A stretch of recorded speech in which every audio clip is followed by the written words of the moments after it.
Ever wondered why your own healthcare test results are not conveyed to you over the phone? And why are your emails with test results always password protected? That's all because of HIPAA. If there's one overhead conversation or even one wrong email, the doctor's clinic can face a $1 million penalty. Though it sounds harsh, but that's the power of HIPAA and its compliance. HIPAA isn't just a law, it's the reason your medical history isn't all over the internet. HIPAA is like a seatbelt of your own health data, which you do not even think about until there's actually a crash. Hi, I'm Manmeet Chadha, and here on Health Tech Decoded, I clarify all your queries related to healthcare technology. Here, I'll explain why anyone interacting with health information should abide by the HIPAA standards. I will, as always, explain things with real life examples so that it makes an imprint and you won't ever get mixed up with the standards, rules, compliances, and terminologies used here. So make sure you watch this video till the end. Just a highlight of what all I'm covering here.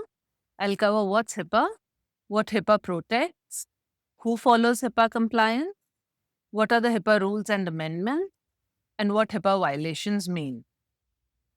Now, what exactly is HIPAA and what all information it protects? HIPAA is the Health Insurance Portability and Accountability Act. It's a federal law that was created in 1996 for ensuring privacy of patients and protecting the health information. And all this information that HIPAA protects, it's PHI. Information that identifies you and relates to your health, HIPAA guards it. That is Protected Health Information or PHI. It also includes information that was created, used, or disclosed in the course of providing a healthcare service, or maybe information that was used in some kind of research. PHI is identified by these identifiers. For example, the email, phone number, medical ID, photographs, date of birth, or even device IDs of the patients, and all these identifiers that you see here. Now, the HIPAA regulations have to be complied by organizations or individuals who deal with PHI in any form. They are categorized as covered entities or business associates. Covered entities include health plans, clearinghouses, or healthcare providers who directly deal with PHI.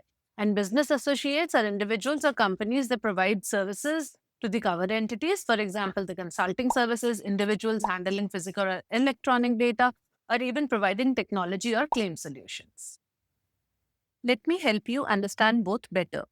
When patients visit facilities or clinics for health checkups or diagnostic procedures, the doctors, nurses, or phlebotomists would be part of covered entities.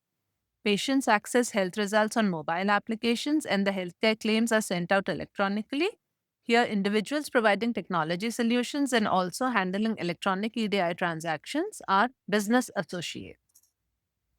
The HIPAA legislation rules now, let's dig into those. But before that, don't forget to like the video and subscribe to the channel.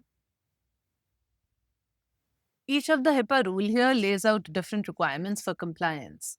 Privacy rule to start with, it decides who can see PHI and when. It's like no access unless permitted.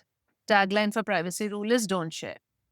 The security rule, it decides how to protect PHI using encryptions, passwords, or authentications. It's about keeping the hackers away. The tagline for security rule is lock it. The enforcement rule? The enforcement rule decides the resulting investigations or penalties should a violation occur. The tagline is penalties please. The breach notification rule decides when to notify breach or unauthorized disclosure of PHI. The tagline is notify timely. The transaction and code sets rule decide how the information is shared. It's for making sure that patient data is shared using standard formats like X12 or HL7 so that healthcare stays connected. The tagline is speak same language. The unique identifier rule mandates the healthcare organizations, employees, and patients to use unique IDs to enhance efficiency and security. For example, the National Provider Number or NPI to be used for providers, an employer identification number, EIN, to be used for employers in electronic transactions. Tagline for this rule is no doubles, all unique. Let's take a quick glance through the HIPAA Omnibus Final Rule, which was for a few amendments that were put in place in 2013. The main aim of these amendments was to harmonize the existing regulations and further strengthen the patient rights. The omnibus HIPAA rule had integrated various amendments made over time. Here are the final key provisions of the rule. It was part of the omnibus rule only that the HIPAA coverage was extended to business associates in addition to covered entities.